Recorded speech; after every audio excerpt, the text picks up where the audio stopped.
Hey guys, this is Those Guys with your host, Matt Marrero, along with your other host, Satish Ram, who's currently installing a steel plate in the back of his head. Aren't we all? I already have 3. As if I feel like reinforcing it is like putting on a second condom. You've actually made your odds worse by doing that. Yes. Well, the way I look at it is this, right? Many people look at me like, Matt, you have a big head. 3 steel plates. All right. Yeah, no. I get stuffy sometimes and my eyes bleed, but we're good. So in different places, or are they stacked back to back? You know, I thought about the different places thing, but I realized, you know what, just back to back. When I get the money, I'll do the same elsewhere. I expected that joke to go somewhere else. I thought you were going to say, I thought about putting them in different places, but when they put the first one in, I stopped thinking. And here we are. Sorry, it took me a while to get that one. But yes, so... It's okay. I will never walk by you with magnets. Yeah, no, magnets really hurt, especially because, I also got a steel plate in my undercarriage so that when people try to kick me, we're good, right?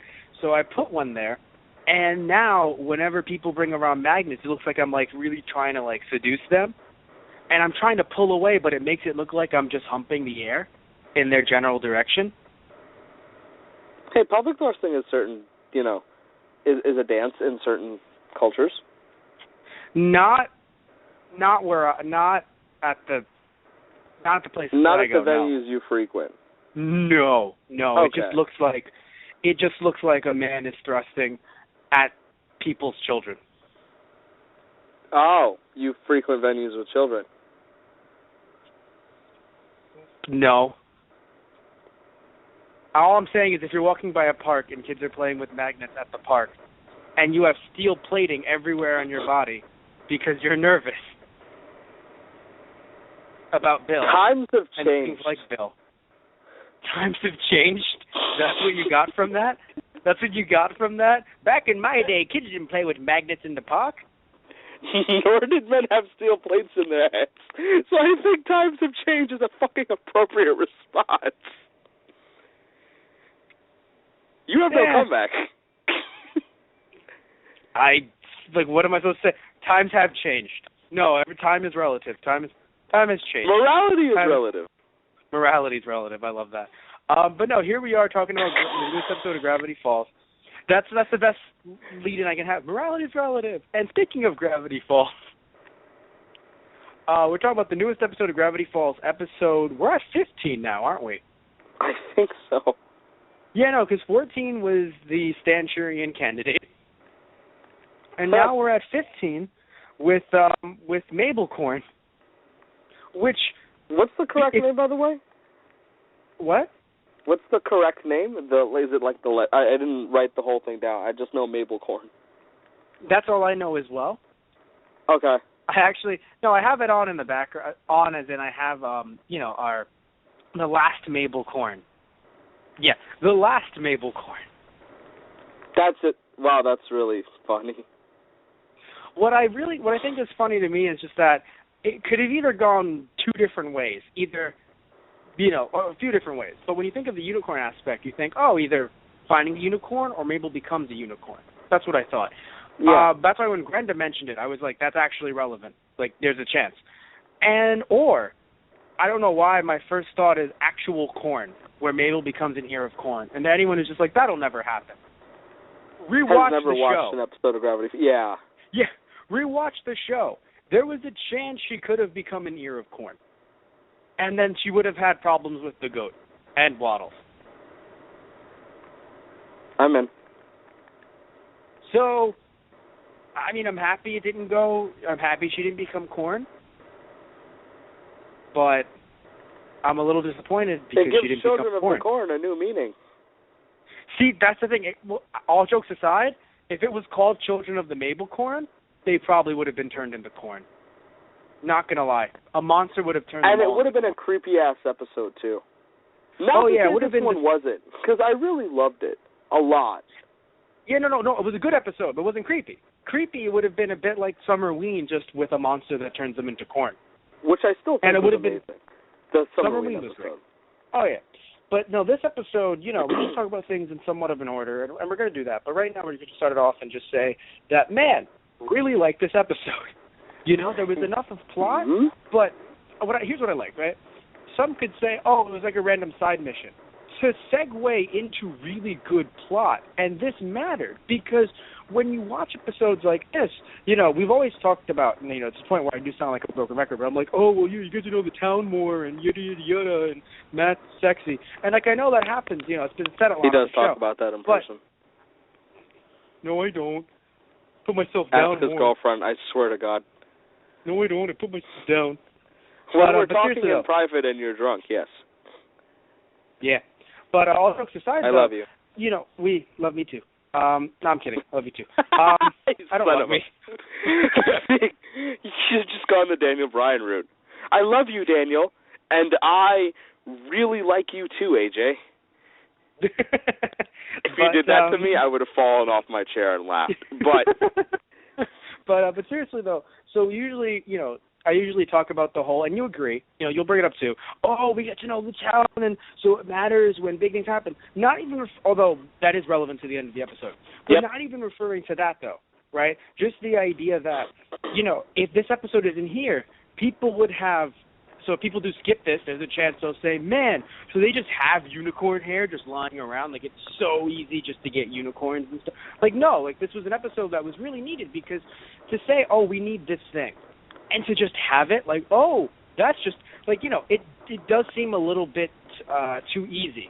And yes, Ford is a scientist, and the house is old, and he's done a lot of crazy stuff there, but it's still nice that every once in a while there's something that eludes their grasp and they have to go get it. Because if not, it's way too convenient, and it feels a bit too much, we always talk about this with Batman, Bat God mode, OP, whatever, all this hacks. stuff where it's just like, hacks there, that's a good one too, where it's just like, Batman is just a god, essentially, right? Instead of, so it's nice that in this case it just wasn't like, unicorn hair, well, that's over here. Great, let's move on to the plot. Like, no. No, it's like, right? We don't have that. Episode. We need that, and you need to go on a magical quest to get it. And while that's happening, we are going to have plot over here. We're going to have some doubt. We're going to have some... It's like on top of that, it's like, I don't enjoy... It's not like, okay, I need unicorn hair, let's go get it right now. It's like, fuck. Unicorn hair, of all the things. I really don't like this. And so he doesn't do it. With Stanford basically he doesn't have everything up his alley, which is really kind of cool. I think that's great with the kids too, because everyone has their blind spots. I apparently have pronunciation. No, you're good. Everyone has their blind spots in life. Yeah. Mm-hmm. So and even we're talking about fictional characters here, so I can bring up another one. Sherlock Holmes, right? Everyone sit there and be like, Sherlock Holmes is amazing and he's so smart. You can ask him random questions and he won't know. Right, because they aren't his area of expertise. He is a genius. He knows a lot of information. But if you ask him about the solar system, he doesn't care. That's not in his... To further that, Stanford, well, it seems to be clear now, if there was any ambiguousness. Stanford is a good guy, and Bill is a bad guy. There was some, I guess, worry. Worry's a good word. I think that works here. Concern, maybe? I don't know if that's what I was thinking of. But that the idea that the roles might be swapped, et cetera, et cetera. And I really enjoyed that there was some clarity there. And also the idea of, heroes having vulnerability.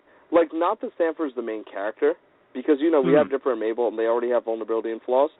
But it's so much easier to get into something when you see someone has vulnerability. So you see that, he's got big secrets, he's got flaws. I like that. He doesn't have everything up his sleeve, and that makes him more interesting and not John Cena, who is a character in wrestling that wins all the time. But for the most part. I feel the same way, and I like it because, even when you think of child rearing, and it's just, he shouldn't know about, yes, some people might say, well, it should be pretty obvious. Not to some people who've never had kids, where it's just, literally, and Ford, by the way, not even just never had kids, in a way that it's not even as if he interacts with children. He doesn't really... So to him, in meeting someone like Dipper, it's just like, wow, so children aren't what I thought, so I'll treat you like an adult instead of, kind of having him at... Instead of having him at, arm's length, it's kind of like, yeah, no, that's great. Come into the inner circle, you'll learn everything. And that's not a bad thing, mind you. It's not like giving 5. But still, the point is that when it comes to Mabel, it makes sense when he's like, so it's pretty okay to give kids weapons, right? That's cool. And it's like, no, it's not. Yeah, and it's also the idea of, like, in like moments like that, it's implied that he doesn't really have a grasp on what to do in general. Like, he's a genius when it comes to, like, handling monsters. Like, he's able to go ahead and say, like, all right, so this is what we do to build-proof our house, right? Yes. But then he can turn around and not know how to talk to kids or treat kids. Yes. You know, so it's really fun. Or even talk to people, I would argue. But definitely kids in this case. So it's nice. Again, like, it's that good balance where it's just, you know, like I said, blind spots. You know, there are some people that you might sit there and go, wow, that person is a genius. And not like they aren't, right? But if you ask them about something in pop culture that everyone will know, even without watching television or even reading the newspapers, just, oh, yeah, that thing happened. They'll go, I don't know what you're talking about. I actually haven't looked like that in years. I totally understand that, because that's happened to me a good few times. Where Me too. I think I was watching a trivia show with a friend. Oh, no, we were playing Trivia Crack on our phones. Mm-hmm. And I got the most obscure sports question right from, like, 1968. And then something came up about The Walking Dead. And I needed to use a fucking sheet. Because I was like, great. I don't freaking know this.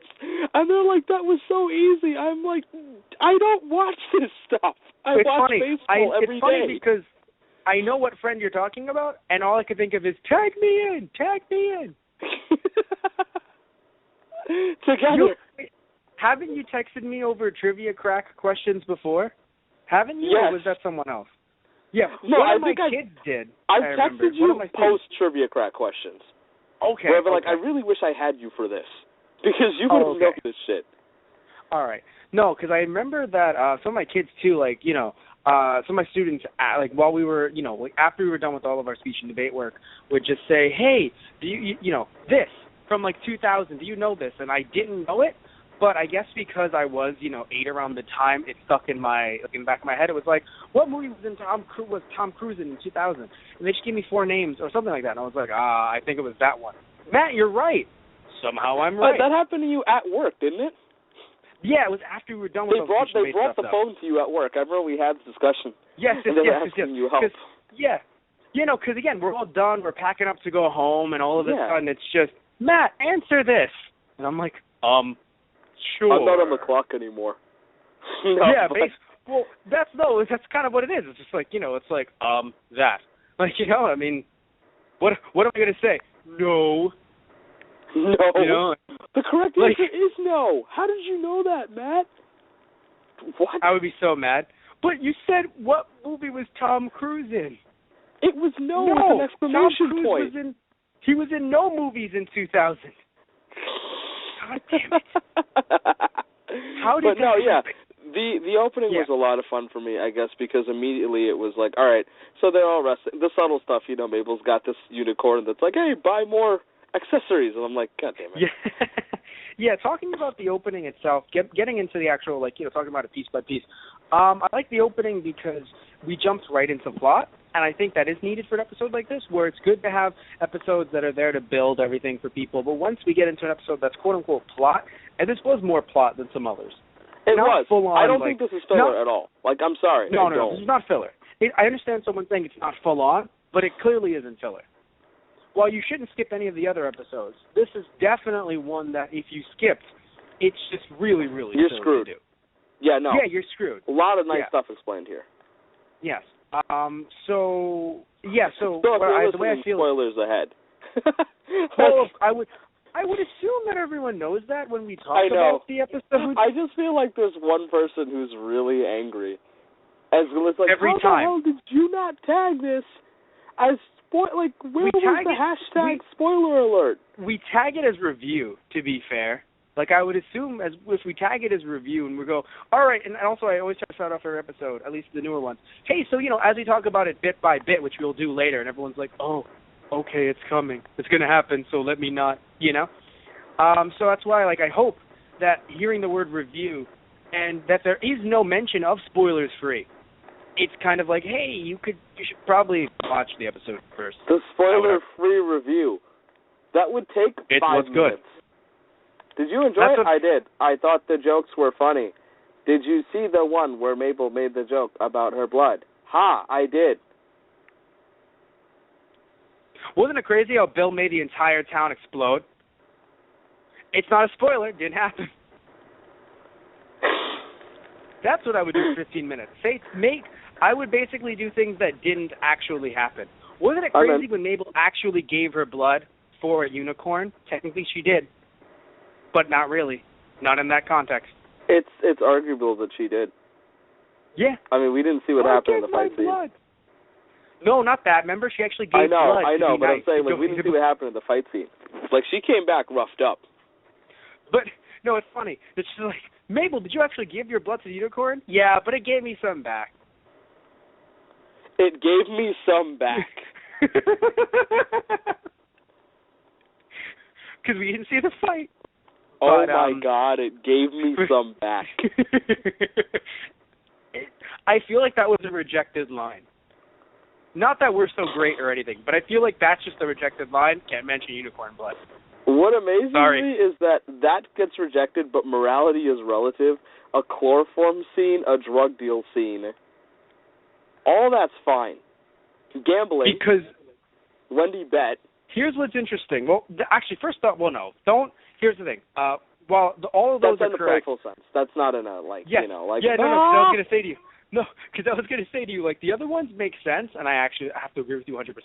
Everyone makes bets in kids' shows, so it's just... I know. No, that's why I was like...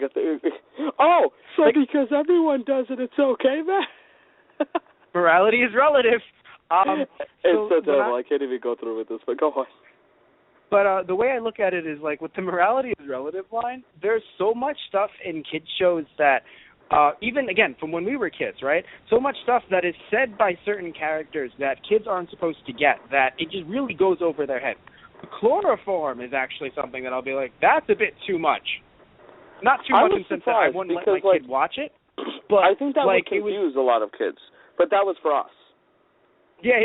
Yes, it was. And the drug scene, the only reason why I think it would work is because I feel like kids may have seen stuff that does involve that, in the sense that, and I know it sounds crazy, but it's just, again, some parents aren't as strict on certain things, but when it comes to blood, see, the reason why they wouldn't, that even though it was just our joke, why that probably wouldn't be mentioned or said, because for some reason in shows like this, which is why even Mabel mentioning the word blood is just like, wow, that actually is a bit daring. Because, although they didn't show it, they mentioned it. Because there's always something, we've said this on the show before, I'm pretty sure, the idea that, and this is just U.S. standards, we're not talking about other countries. In U.S. standards, for some reason, it's just like, it's just like, you can have a guy singing, beating a man to a pulp, to a pulp, to a pulp, beating a man to a pulp, but there's no blood on my fists, because there's none. You can literally see. You won't see the actual punches connect, by the way, because, again, kids can't see the punches connect. But you would just see the camera cut where a guy is just punching a guy about 20 times, just over, no blood, and then the dude just maybe has a little tiny bruise somewhere. Like, oh, no, you punched me in the nose 20 times, Batman. Yeah, that's what I did, and you're just fine. I know, I am. Man, don't I look all right in the jail cell? You really do. Pretty good. Dialogue. Pretty good. What? Yeah, real dialogue. No, but you see what I mean, though, right? You know what I mean, though, right? Just like, there's this thing where, like, which is silly because I'm not saying that we need to actually show Batman beating Joker or Riddler to a bloody pulp. I'm not advocating that. But what I am advocating is just the idea, showing the fact that mortality exists. So if a kid does punch their brother in the face, based on what they saw on TV, they understand, oh, God, that's actually going to hurt him. What I think is funny is that they'll stray away from stuff like blood or all that, but, like, you watch things like Yu-Gi-Oh! Growing up, right? Right. And children's cards games will cause them to become severely injured. Where, like, they'll finish a duel, and there'll be smoke coming from somebody. Yes. Because, like, the holograms have damaged them that much. But no blood. Well, but smoke. Well, yeah. No, well, that's what's funny, because, again, because it's a thing where in the show, which I do, in the Americanized version of the show, which I do think in some ways did a good job of fixing, quote unquote, fixing some things that was like, oh, kids really shouldn't be able to see this. Which I will admit, some things I do admit, like, man, this show just brought in guns. Like, that's nuts. Like, I get that, you know? Yes, Gravity Falls did bring in guns. Go on. What's funny is their guns actually were so super fake that I think they were more like, because I remember seeing Gravity Falls guns, and something about them were actually really fake. I forgot what it was, but I remember rewatching some of the older episodes. You talking about the Mind Ray gun? No. The I thought you were talking about the SWAT guns. No, I was thinking about the when Stanford pulled out the gun in the Dungeons episode. Your math ray is no match for my gun, verbatim. Yeah. And then, like, I figured that's what I was referencing. Yeah, no. But although you're right too. Yes. But anyway, the scene with the gun. Oh, that's a point. Yes. But no. But what I'm trying to say is that, you know, in Yu-Gi-Oh, when that happened, or when things like this, like certain things happen in Yu-Gi-Oh that I do think they covered up well, and in some ways needed to. But in other ways, it was just Yugi. It was, yes, but in other ways it was, you know, very interesting because, you know, it made it look like people really, it's like, why is this person injured? It's like, well, they actually cut out the scene where they took, you know, where I feel, why am I laughing? It's terrible. Where they took down, you know why? Because I'm hearing Lil Karibo's voice over Yugi's grandpa. Like, no, here's why. When they took away Yugi's grandpa, took him off the fucking thing and beat him with the bat, and it's like, you all suck. As they're beating him with the belt. They took out that scene. Hit me with your best shot. You know, when they're all beating him with, they didn't have that scene. By the way, that scene never actually happened. Yes. But there are scenes that are a bit like that though, where it's just kind of like, oh, why is the person injured? Well, he was shot twice during the duel. They just didn't really show that. He was shot twice during the duel. They just didn't show that, and they covered up the blood wound. So it's like, why does he look so tired and why are you talking about him, you know, stuff like that, where it's just, and all jokes aside, I think if you remember the whole idea of just, oh, if, you know, what was it? Oh, when your life points go to zero, the glass will shatter underneath you and you'll go to the shadow realm. No, you're going to fall a couple stories to your death. There's a floor down there. Yeah, it was the tag duel with the guys with the masks against Yugi and Kaiba. And they're on a skyscraper. It's like, you'll go to the Shadow Realm. And I'm like, that's not where they're going.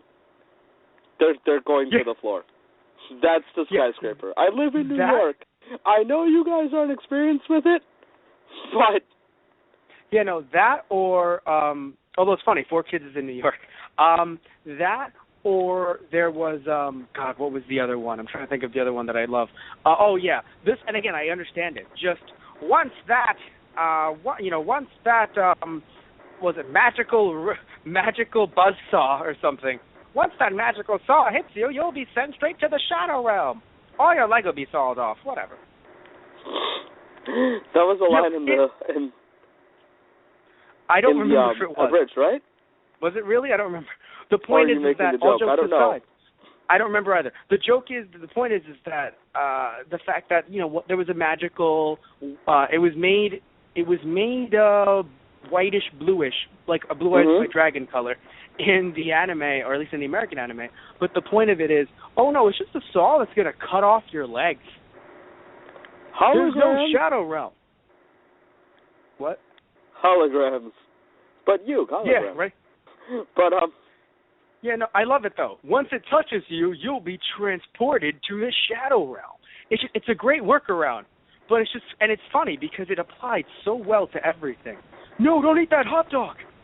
Why? No, it's funny. We spent a couple minutes right before this show discussing that Gravity Falls is like stretch boundaries in a way with what they're able to do with the show. But you know why they're able to do this, though, right? I mean, aside from the fact that we've talked about them doing very well, so Disney's giving them leeway, all jokes aside, you know why they're able to do this stuff, though, right? I'm going to let you talk because I don't want to give a wrong answer here. Cable TV, baby. Go on. No, just go on. No, that's pretty much it. I mean, we joke about Yu-Gi-Oh, but that aired on, you know, for us anyway, in New York and the U.S., on some of our quote-unquote standard channels. like Yeah, Channel it was 11. on Fox at the time for a while too. No, 11. Well, maybe it was on Fox a little bit, but it was started off. WPIX. Yeah, 11. You're correct. Yeah. It could have went to Fox. Don't worry. I mean, Saban also bought. Saban owns a lot now, and 4Kids do own a lot as well. So they trade shows at some point. It feels like they trade shows. Just, you take this one, I'll take that one. But anyway, and then of course what also aired. That's why when Dragon Ball Kai, or Dragon Ball Z Kai as it's known in the States, when that show aired on Channel 11, WPIX, CW, versus when it aired on Nicktoons, while it was censored on Nicktoons with some blood, they were allowed Mr. Popo to be Mr. Popo. However, on Channel 11, it brings up he looks like he is portraying blackface, which sadly I cannot argue, right? It looks like he's portraying blackface, and just can't like either. how Jinx was. Yeah, just like how Jinx was. So he had to be edited a bit like Jinx. Now, Jinx, it became such a big thing that they were like, you know what, we'll just try to make it purple in general, right? But with Popo, it was already it was already kind of so minor because it was already airing everywhere else and whatever, that they were like, we'll give him a blue tint in a way that he'll be blue like the genie from Aladdin. That's just the way he looked to me. Blue like genie from Aladdin. But we're going to be lazy-ish with it because of how, it's not a picture, it's the entire anime that he'll appear in now and again. So we're going to do it where it kind of looks like you have to adjust your TV set. Like your colors are a bit off, but only for Popo. You saw it. It was like a little blue layer-ish. On top so you could still see the black. Yeah. Yes, on top of the black. Not replacing the black. On top of the black. Because I'm assuming they didn't have the ability to be like, send us the masters. It was just like, yeah, we're just going to work with what we have. So, but the point is that, like you said earlier, Gravity Falls is able to do so much, and it's really cool because it's not like we're sitting here going, yeah, that means we can see it because it's adult. Like, no, we're not gonna sit here and say if you bring it, if you don't do this, then we're gonna stop watching because we don't have to sit here and rationalize like, oh no, it's for adults. No, it's like like I said, it is a family show, right? And it has things for the kids because. If it had nothing for children, right, it wouldn't be on Disney. Clearly it has something for children in there, but it has a lot of life lessons and things like that are not only good for children, but also good for adults as well, as we talked about in Dungeons, and More Dungeons, in our review of that. It has things the whole family can learn, and everyone can enjoy. Come, watch Gravity Falls. Wah. But yes, so getting back to the episode, as we were talking about it before, so we really enjoyed how it just starts off with full-on plot, just straight up, just plot. And my question to you, though, is, so at first it felt like Bill was in his mind, right? Is it confirmed now that it is just a nightmare, based on the fact that, or is there more to it? Because if you're going to go by what Ford said,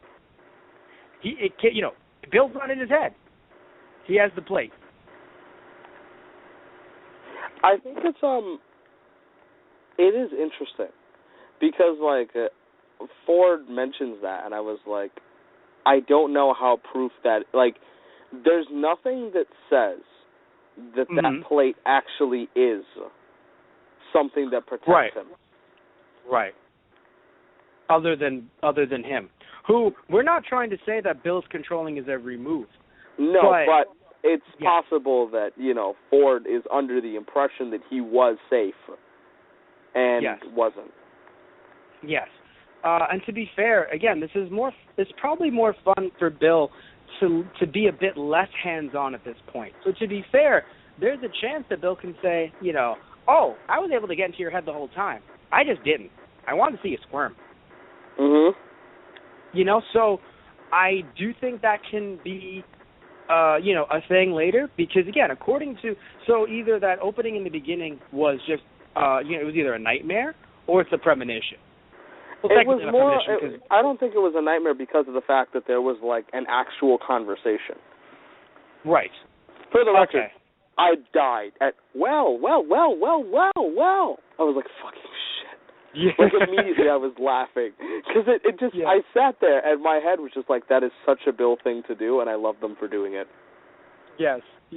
So that was fun. of course, the unicorn thing in the beginning was hilarious because not only does it set up the episode, but it just makes, of course, because even though we all know that Mabel would love unicorns and she has shown that love in the past, you still have to reinforce it into the episode as much as you can. So yeah, she sleeps with a unicorn plushie that apparently says, which makes so much sense, buy my 42 accessories.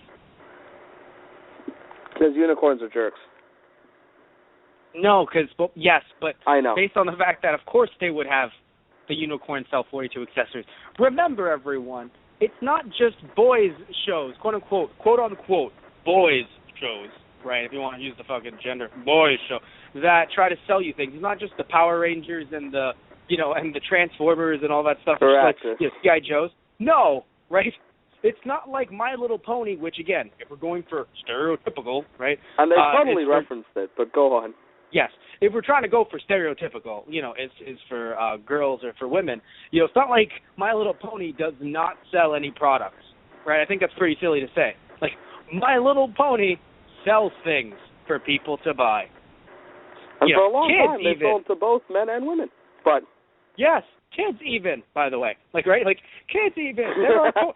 No, like, wasn't there, like, one of those, I remember it was some fast food promotion. They would, it's like, hey, like, kids' toys. And I know exactly what you're talking about. Yeah, because I was involved in this with a friend of ours at the time. Who was like, I need to go to McDonald's to get the Happy Meals because they are giving My Little Pony toys. And I remember sitting there like, wow, what has my life come to? That. Literally just that. By the way, and they I'm went. sure you caught and they went. Oh, yeah, of course. I remember. But funny thing, I'm sure you caught this. Love the Jumanji reference. I smiled because I was like, all right. The first 10 minutes were littered with so many references. Yeah, it was perfect. Just all the board games were great. But I think the Jumanji one was great because it was like, how are you going to reference Jumanji? Like, you didn't even have to have a title. Just the art made me sit there and go, Jumanji.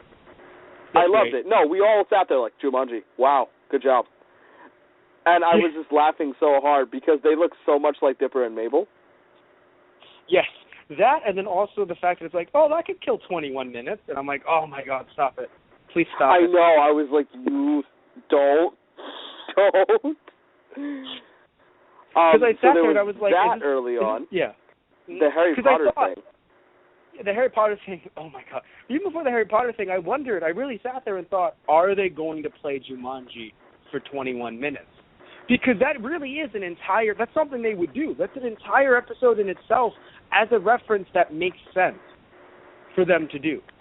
And then that's how we get... Because in their realm, and literally the game's called What Could Go Wrong, and I just sat there like, this is the most on-the-nose Alex Hirsch fucking thing to do. Yeah. Just to basically shove it in your face. You think it's about Bill.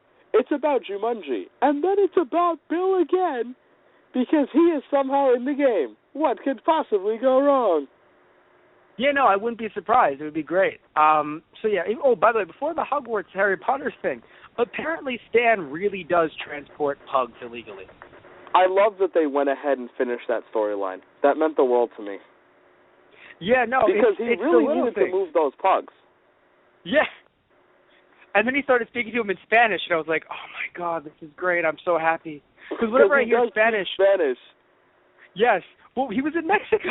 I know. That's what made me so happy, where I was like, oh, my God, they're doing this. No, I don't, I love it when... Well, because the thing is, all right, so I love it because, what's good is, speaking as a Spanish person, right, it is good that we had someone like Mermando, at the very least, to kind of counteract the idea that, so he's, apparently the Spanish guy smuggling stuff. It's like, well, we had Mermando. He's also a sexy, mermaid with, long locks of hair. Yes, that's right. At least we've had Mermando to split it up. And also the fact that, I love Mermando because and to be fair, oh my God. We have a woman reporter who is successful. Right, yes.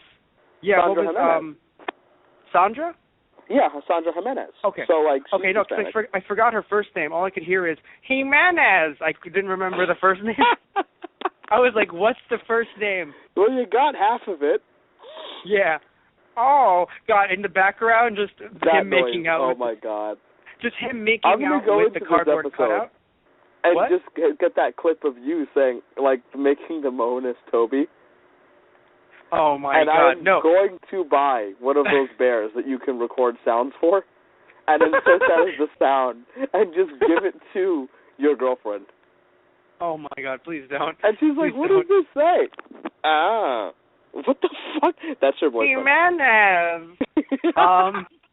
No, I just love how it's just in the background. It's him making out with that cardboard cutout, and he's like, "I'm sure you both feel pretty stupid right now."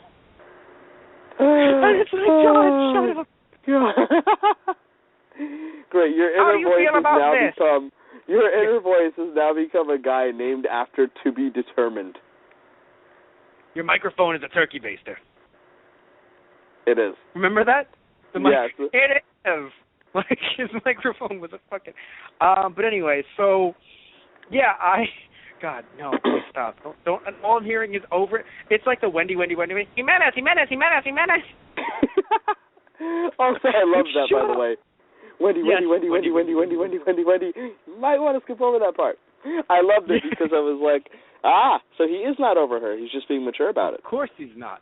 Yeah, that's how life is sometimes, you know? No, not but all the that's time, really but like, cool. you know? Because yeah, it's no, realistic. Like, okay, yeah. I do still like her, but there's nothing there, so I'm going to let that go. Exactly. Like, wow, you know, maturity. that's how. Hey. No, because the thing is, because I think it would be really silly if, like, you know, I know it's TV logic, but still, it's just like, wow, all that happened in one episode in my life. I've moved, and I've moved on now. That's my life. Speaking of TV logic that pissed me off, by the way. What? I hate that he brought Dipper to the second floor with a locked door and then just pushed it open. Oh, didn't even notice that. Too busy. Too busy unicorning. He brings him to the second floor, which yes. is like this big wooden door with the gold lock, and then he just pushes it open.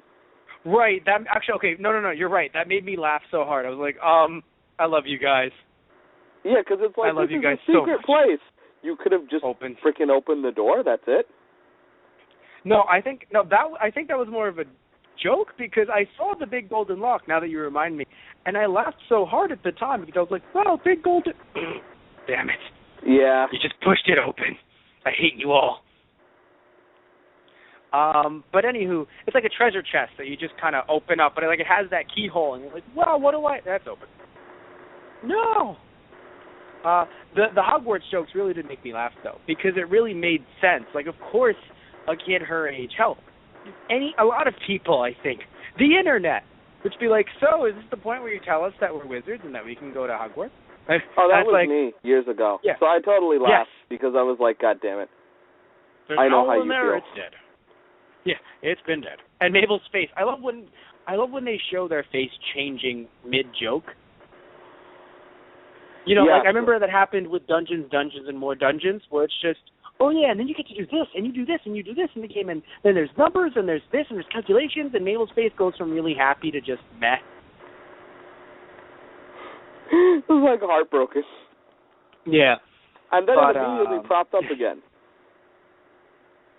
Yeah. So so it was, you know, what was it? So back to, because now I'm saying Dungeons and More Dungeons. I'm like, no, we're back to. That's better than Jimenez. Yeah, Jimenez, Dungeons and More Dungeons. Shut up! Get out of my head! I feel like I feel like something's wrong here, but in my head I just thought of like Speedy Gonzales. And just like what, I think he would just say like arriba or something like that when he would run. Yes. And that's now all I'm thinking of. No, what I'm thinking of now is we don't talk about Family Guy a lot. Yeah. Because we don't really need to. I remember there was an episode where apparently Peter Griffin discovered that he himself was Mexican. Before discovering that, he was actually racist against people who were Mexican and tried to create a character that was an quote-unquote American version of Speedy Gonzales. Forgot the name. I just remember that he had a certain type of voice to him, and it was like, hurry up! Or like, run fast! Instead of arriba. That happened. But anyway, I think that's a joke worth referencing. Yes, I think it is. But, oh, by the way, so, all right, because we talked about before. Here's why. Because look at my notes, and I'm like, wait, no, we talked about this stuff with Mabel talking to Ford, and Ford really talking to the kids, whatever. But one thing I want to mention that I really enjoyed is that Mabel, what she said to Ford about how much she loved unicorns. So everyone can do stuff like this, to be fair, like gush about what they love. But I like that, kids do stuff like this, all the time. Where, yes, some people might sit there and go, whoa, the blood thing is excessive if you don't have a kid or don't really interact with kids. But no, kids go nuts over things they're passionate about. Like a lot of other people, we do too. We're on a podcast right now. Let's not sit here and act as if we're above. We're on a podcast right now. But I feel like when you get older, you do have the ability to control yourself when it comes to giving your blood for something. I don't know why that's a sentence. Speak for yourself. But it's accurate. Yeah, right. Speak for you. That's how you got the new... Wait a minute, do you have the Pokemon Yellow remake already? How'd you do that, my blood? You're in a bed, sick? My blood. Way too much of my blood. It worked, though. It worked. Satish, but can you play the game? Not yet, because my blood. Yeah, but I have it. I own it. It's over. Don't steal it. Wish I could stop him from stealing it, but my blood.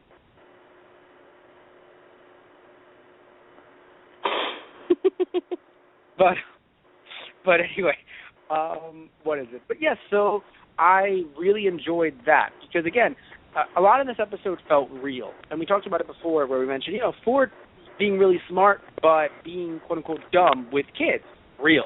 Blind spots, real. Mabel talking to Ford this way, real. I just love how, and this is something both you and I will talk about a lot over these series of podcasts, over how real these shows really, real the shows really get. Yeah. But accurate, though. No, yes, accurate is a good word. It feels realistic. It feels relatable in the sense of like, wow, I would do that, or wow, that makes a lot of sense to me. Yes. And some of it is subtle. Yes. Because some people are just like, oh, it's just a silly moment that they were trying to, push the envelope and be edgy with the blood thing. It's like, no, a kid not understanding certain things, be like, yeah, I'll give you anything. I'll give you my blood. And I loved, and you mentioned this to me the other night, the music changed too. Yes, it just that turned was into beautiful. like the horror movie thing, and I'm like, they did that really well. That was really nice. They really did. And also, again, it was very unexpected because she's like, she went through a whole spiel already, so you feel like it's done. It's like, nope, I'll give you my blood. Wow. Though I wonder if, Hirsch or someone who was arguing for this line chuckled, because maybe their original line or one of the lines that were like, no, we can't do this because you can't reference, was like, I'll give you my soul. And I was like, nope, can't do that. Really? Give you my body? Nope, that's too... That also sounds, yeah. Give you my blood? And then I'll give you everything sounds too... It's not funny enough. It's not drastic enough. You have to be specific. No, but still, it's just like, I'll give you my blood. It checks out. Like, even though to us it sounds weird, still, for some reason, the word soul, for us, I think, or at least for me, because I watch a lot of... It also can be really offensive to some religious people. Yes. No, because to me, I was going to say this, right? I watch a lot of Japanese stuff. So a lot of Japanese stuff talks about it's like, you must fight them with your soul. You must play basketball with your soul. You must give your soul to tennis. So to me, it comes off that way. I see exactly what you mean, because I grew up on the same thing. But the problem is, not the problem. I shouldn't say this is the problem, but the difference is definitely where, one culture, it's a bit more like, it's like giving it your all. Yeah, and one culture, it's heart and soul and mind, like body and mind, heart and soul, everything you got. Yes. In this one, I think it's a lot more, people worry about the religious connotations. So not that it would be offensive necessarily, but the idea that, again, the whole idea that you really can't say, this is going to send you to the afterlife, you will die, this will send you to heaven, this will send you to hell. Even if it's like, well, why would you go to hell? Of course he won't. That's the bad guy. He wouldn't go to hell. But instead of that conversation, it's just Shadow Realm. Right, it's also the idea of, I totally get what you're saying now, where, in America, a big thing, or at least a joke that happens a lot, is I'll sell my soul to the devil kind of thing. Yes. And I think that's interesting here because it's it speaks to the connotation of soul as in, life force and not so much, giving it their all. Yes. So it is over here, definitely. Here. Yeah, more of the sense of, life force. This is all I have. Take my soul. Yes. So I feel like there was a line at least at one point. And again, I know this is pure speculation, but it does seem relevant that someone at one point would have said, I'll give you my soul. And it's like, nope. Can't talk about souls, heaven, hell, religion. We can have cults. Cults are fine. Cults happen a lot. They did have that. Yes, but cults aren't quote unquote religions. Like they aren't. You know what I mean? Like you don't like. You know what I mean by that? Like you're not supposed to. Yeah. Like yes. Like I don't want to get into a debate right now today. But yeah. So yeah, I'm not. I'm trying to let you just do this because I'm not debating you. No, because I'm so worried you're gonna be like, actually, shut up. Yeah, because I could do that to you in good fun, but I don't want to I see your point. Yeah. Like that's why I'm like, shut up. No, I'm like, they're not Society of the Blind Eye. Actually, in multiple countries, Society of the Blind Eye has been considered. No, I'm just waiting for you to feel like. Actually, some of the robes that certain. Shut up. And he does this to me because if you've seen me in real life, I'll do this to people that aren't him. Because I like him. But and I'll see it unfold. And I'll see it unfold, and it'll be like I'll see it unfold, and it feels as if I'm seeing, and even though it's the sock puppet thing, I'm just hearing, Ave Maria. Like, it's just beauty unfolding. It's art. To see you don't really, it's not that you rip people to shreds. It's just that you rip, the things that you bring, the counterpoints, the counter-arguments, sometimes the level of aloofness that you try to convey is really funny. You either go full-on attack and it's hilarious, or you play the fool and it's great. I like playing the fool. I like it a lot. But by the way, so speaking of that has nothing. It's not a segue at all. Speaking of that, so I expected female-sounding unicorns. I don't know if you did too. Maybe it's because of the fact that we were thrown off, which is always a good red herring. They love doing red herrings. The idea that you hear the unicorn in the beginning, and it's a female voice for the unicorn plushie. You have seen My Little Pony. I've seen it in passing. We're thinking female-sounding unicorns. Yeah, I right? expected female a feminine voice. Yeah, so you get the unicorn, and all I'm hearing is Charlie the entire time. That's really what I felt like. That's what it freaking was. Like, that's all I heard. Well, it wasn't the actual voice actor. No, but like it was like kind of a playful reference, as in like this is what unicorns sound like. Even though it technically wasn't the unicorn, technically the unicorn sounded like this. But to be fair, Alex Hirsch sounded like that as another unicorn. If you notice, the other unicorn had that voice, and it was Alex Hirsch. But the first unicorn had that Charlie. And the color schemes were total references to My Little Pony, and that made me laugh a lot. Yes. Also, the name too. It was a parody name, but didn't the name have references to? Yeah, it did. One of like the princess, Celeste, like stuff from My Little Pony. So that was fun. Celeste Bella Belle. Yeah, lots of Celeste references in terms of. So there's that, the My Little Pony. Yeah. Harry Potter, Jumanji. Yes. And I will fight to the death that there was a Portal reference, because so the guy who does, and I always forget his fucking name. He did J. Jonah Jameson. What's his actual name? J.K. Simmons was also in Portal. J.K. Simmons. Yeah, that's the thing. Yeah, so J.K. Simmons played Cave Johnson in Portal, and Cave Johnson's obsession at one point was with moon rocks, and it was just moon rocks. We're gonna drill the moon.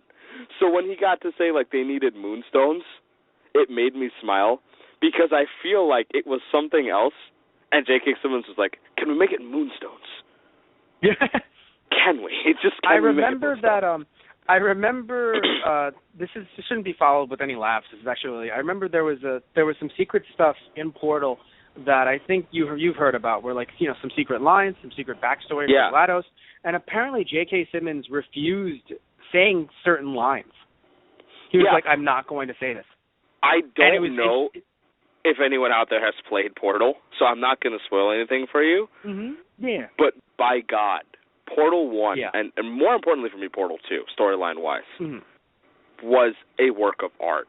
And the way they spun that story together, a lot of it, J.K. Simmons' voice work really helped because playing Cave Johnson, there was a lot of emotion that was needed for it, and it was great to watch and listen to what was presented in terms of a man who's emotional, who's angry, who gets furious, breaking down, like from the heights of confidence and also like at the lowest of his lows, because he recorded like lines on lines on lines.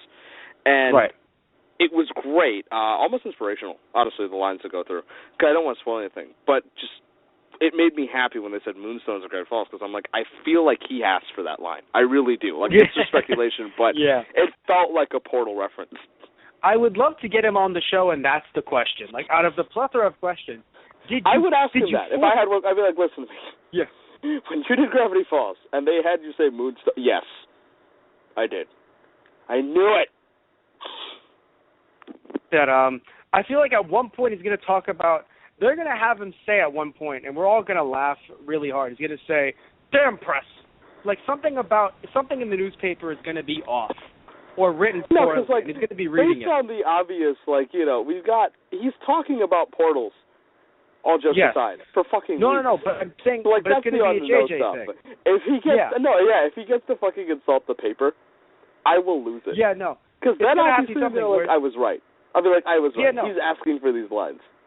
Yeah, no, or they're giving it to him based on they all know. Because I feel like Stan's going to be reading the paper or something, and you're just going to have Boardwalk 5. He's going to be like, hey, look at this, kids. He's going to be like, oh, I don't read newsprint.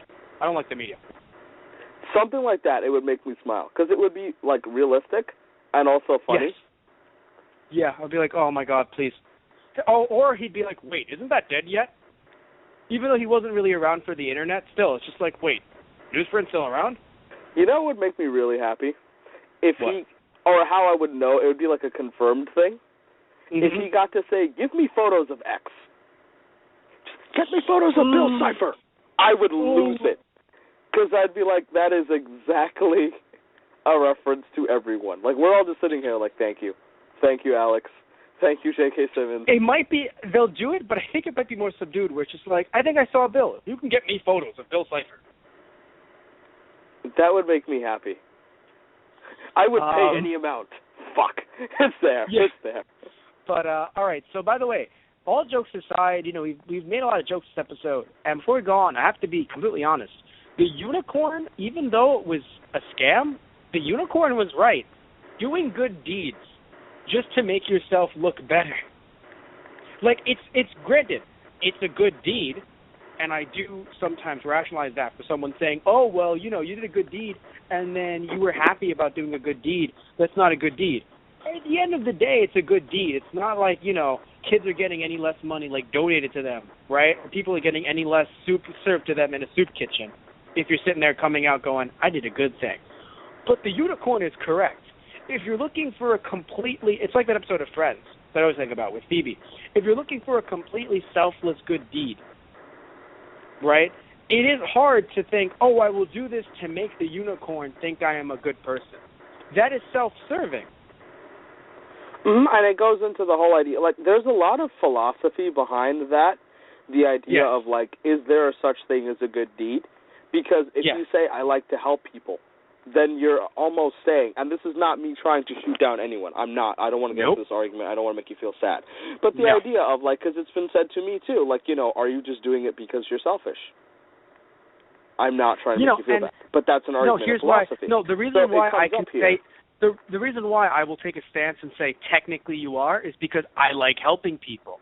So coming from a guy who really does like helping people, right? So it's not like it's like me going, oh, these people like to help people. But no, coming from a guy who actually likes to help people, I will say I can understand someone saying, that.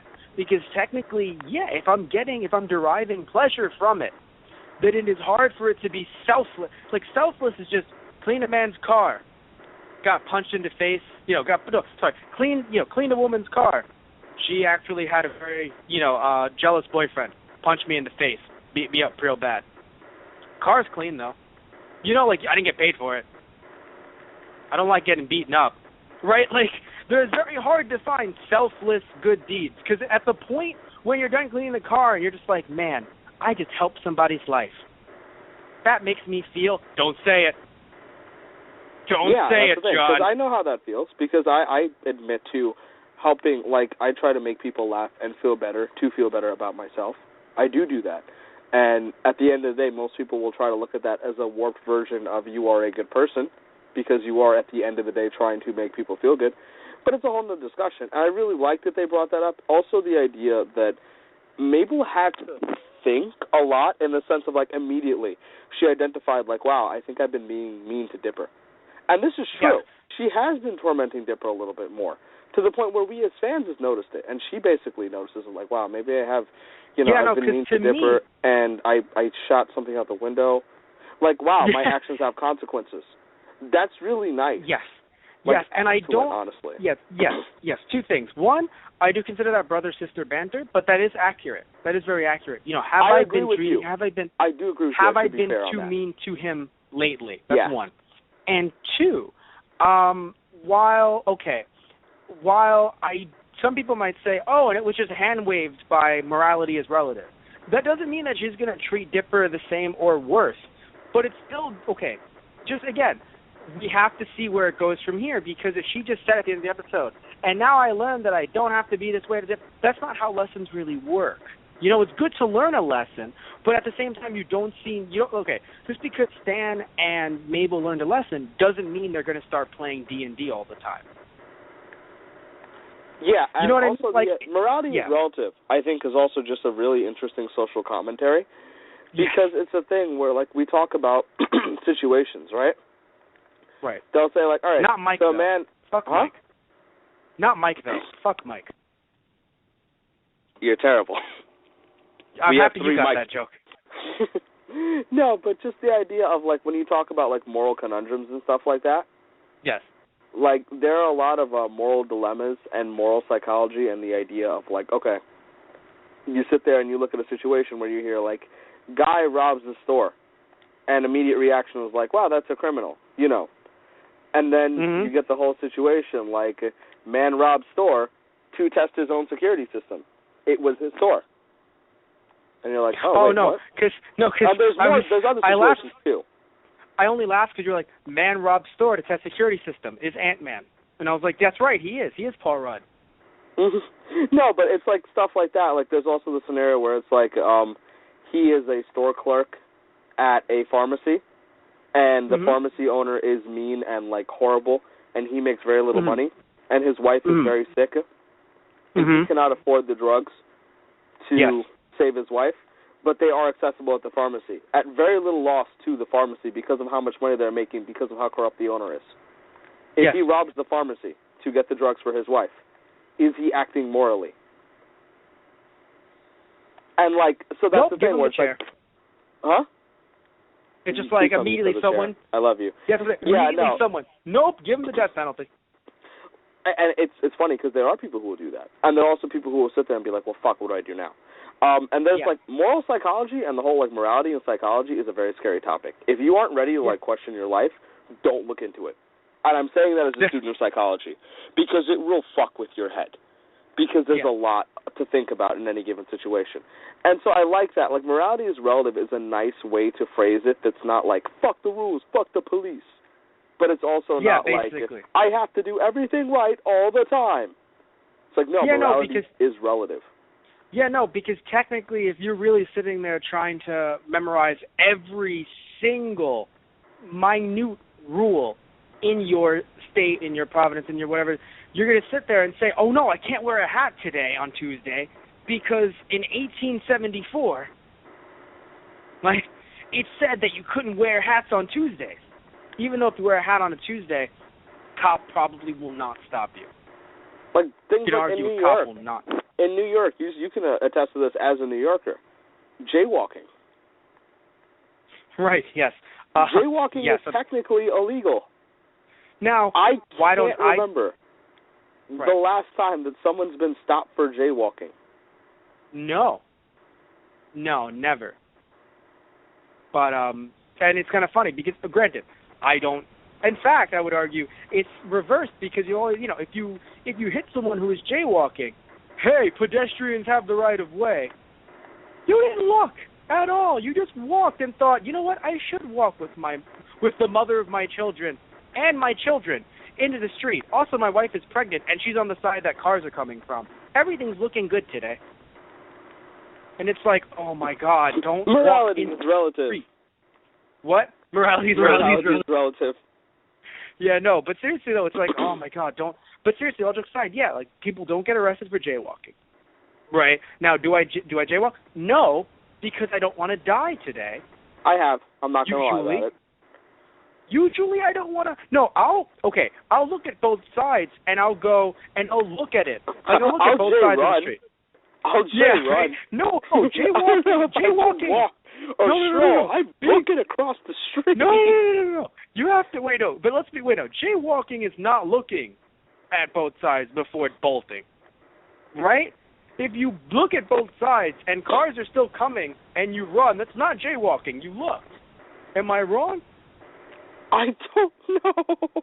I'm pretty sure. No, come on. Jaywalking I don't know the legality and rules of jaywalking. I'm being honest with you. No, because jaywalking is like you didn't look both ways before crossing the street. I thought it was just a matter of like crossing when you don't have the light. Now we have to look up jaywalking on Gravity Falls. You know, people try to tell us that we get off topic. I don't agree. You continue talking about Gravity Falls. I'll Google jaywalking. Okay, cool, good. I was about to do it. Fuck it. I'll talk about it. No, you want to switch roles then? You do it then. You do it. No. Damn it. I'll okay, talk you about talk. Gravity Falls. Okay, so Gravity Falls is a television show on North America. No. On serious note, I think one of my favorite scenes in the series to date was We're both Dipper right. putting the machine. How can we be both right? One of us has to cross lose. or walk in the street or road unlawfully, you, or without regard for approaching traffic. You. Me. Yeah, without regard, though, can mean I looked both ways, but I look at it also as the idea of like, oh, I wasn't paying attention to any traffic. But yes, you are correct. If both of us are correct. So if we also look both ways, so apparently I've also jaywalked a lot, apparently. It's like looking both ways. Yeah. Matt is a criminal. Online, right. I look podcast, TV, radio. I say TV too much too. So I look both ways, and I'm like, neither of these cars are, like Vin Diesel or The Rock is not behind either of the cars coming from either direction. Let me run. That's jaywalking. If we ever get that famous, I swear to God I will arrange that. Vin Diesel and The Rock being on both sides? At least one. Just like, Vin, I really need a favor from you, man. Like, just this once. I need you to, like, really, or at least film in this area. Film in this area of New York. I feel like the next Fast and the Furious will have we'll have both Vin Diesel and The Rock coming at each other, going 80, while Ronda Rousey and Michelle Rodriguez fight in the middle of the street. And then they both don't hit them. They just swerve around them, driving in circles, waving the American flag out of the car. Fast and Furious 8, by the way, has been rumored, and the heavy rumor is that a lot of it is going to take place in New York. So take that with what you will. Oh, shit. First off, I didn't know that. I just thought they would eventually. And also, I was worried when you said it's been rumored that Matt's correct. You're like, oh, fuck, it's awesome. No, I just think it's funny because, like, one of these days, Vin Diesel and The Rock will be driving the car. Oh, and my you're going to be so mad. Because your first thought is not going to be like, wow, it's Vin Diesel and The Rock. It's going to be like, fuck Satish. Yeah, right? How did this... fuck Satish. So it's funny, we live in a part of Queens where they're probably not going to be filming. You don't live in Queens! Yes, I will protest this till the day I die. I live in Queens. Shut up. You live in Brooklyn. I live in Queens. You live in Brooklyn. We need another opinion. I'm keeping my calm. I need to find other people to give opinions here. Apparently you live in Long Island. So anyway, apparently we both live in Long Island. We live in Old York. Yes. Back to you, Bob. So butterfly trafficking, what's that about? We had a drug deal and we had chloroform. My life was complete. And you got your favorite line of the episode in that scene. First off, yes, I have two favorite lines. So the morality one is more of my favorite lesson. My favorite line was just, it's just everybody loves sausage, but they don't want to hear how it's made. And I'm sitting there like, whoa, I don't know what movie they took that scene from, but I'm pretty sure Al Pacino was in the movie. I believe that wholeheartedly. Like, it just, I sat there and I was like, wow, this is amazing. Just, you got the stuff? You know, it's just, yeah, you got the stuff? It's like, you make me sick. I loved it, too, which is like, it's like, hey, everyone got their own thing. Yeah, no, everything about that felt like 80s gangster movie references, and it felt right. I was like, man, everything about this is respectful. And then when it's like, oh, I was so confused. I was like, the cops are there? Like, so are they being good about it? And then the cop is just like, where's my cut? And I'm like, oh, my God. It also Even felt like it was a Clint Eastwood, like, I felt like it was a Clint Eastwood, like, Dirty Harry kind of reference thing. Yeah. It made me so happy. Where I was like, this is Clint Eastwood and Al Pacino rolled into one ridiculous, beautiful scene. And Grenda on the side of it, like, I need my fairy dust. That's all she needed was fairy dust. And what made it worse is that, like, you have drugs, street-named angel dust. So, like, you are towing an incredibly sensitive line here. I know, but I think it just really worked because fairy dust. I mean, it's a thing. Like, who could, like, it's just, that's like angel dust. Don't say fairy who dust could pervert that, because it could totally... What? I thought you said, don't say who could pervert that, because there's someone out there that's like, actually, I call my shit fairy dust, and you should be respectful to the fact that I'm a street pharmacist, and I call that fairy dust. I would love that only because, first off, you called yourself a street pharmacist. Love that. Two, I love it because I feel like a lot of people, like, so outrage on the internet is usually acceptable in the sense that, these are people's feelings, and it makes sense. Sometimes it just does not. Like sometimes it feels like it is reaching. Not all the time. We can never say all the time in a case like this because that's putting down a lot of people's opinions that we really shouldn't, including our own, right? As we are podcasters and we talk about things on the internet, right? So it would be really silly to say that. However, I do feel like that is one of those times where a lot of us can really just sit there and be collective and go, yeah, that's too far. Where someone on the internet who sells drugs, who has manufactured fairy dust, will sit there and just talk about their illegal activities on their Facebook page. I found this. Or through Tumblr, but have their pictures all over it, all their contact info. I do find this offensive. Right? I make my own fairy dust from home. And I'm going to combine, like, crushed sugar with, like, salt and baby powder tomorrow. You're going to go to jail. And call it fairy dust. I'm home You're going to go to jail. Week. I have the time to How do some of dare this shit. you? How dare you make baby powder? That comes from real babies. How dare you? I swear to God, that's a joke Gravity Falls will make. Oh, it's just baby powder. Don't touch that. Why, Uncle Ford? You don't want to know what it's made of. Yes. I only made that because I remember seeing some pictures around the internet of just, how dare you eat cheese? They had to kill that cow to make that.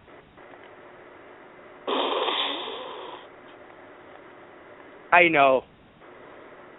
That, or if you remember the whole, this is somewhat relevant, Video Game Tycoon. It was like a video game maker that you got the illegal version of the video game maker, so you pirated it. Anti-piracy measure of all time. If you pirate it, they have an anti-piracy thing in-game, in the code, so that if you don't have a certain patch or you don't actually fucking buy the thing legally, eventually they'll just keep on losing money because you'll get a message that says that your game that you've made is being pirated and you're not making any money because too many people are pirating it. And eventually, no matter what, you will lose the game because you won't have any more money in your company. So it's the whole idea of people not understanding that it's like, you're saying illegal things that you're doing on the internet, and you don't have a username. This is your face, right? So even if you don't have a username, still. So like people going on the forums for that game and saying, hey, what do? I don't know how to beat the game when I get this. And it's like, you have an illegal version, you idiot. So you basically admitted to pirating the game. Thanks. Yes. On the actual official forum. That's how I feel about this, where it's just someone saying, you know what? I'm going to talk to people about how insensitive they were for using my product on the show. Your product? Yes, I'm a street pharmacist. Yeah. But that being said... when did you pick up on the unicorn thing being a scam? When did I pick up on it being a scam? Yeah. I did not. Until, it actually...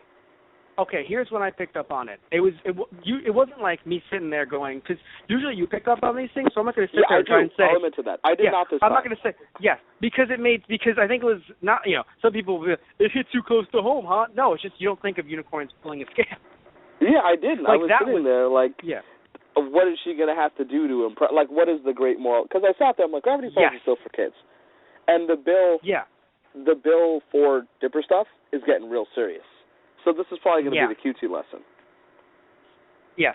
So I thought the same thing. I was like, what is the big moral thing she has to do? But when I realized it was a scam, or at least that there was something off, I think the best phrase is something was off.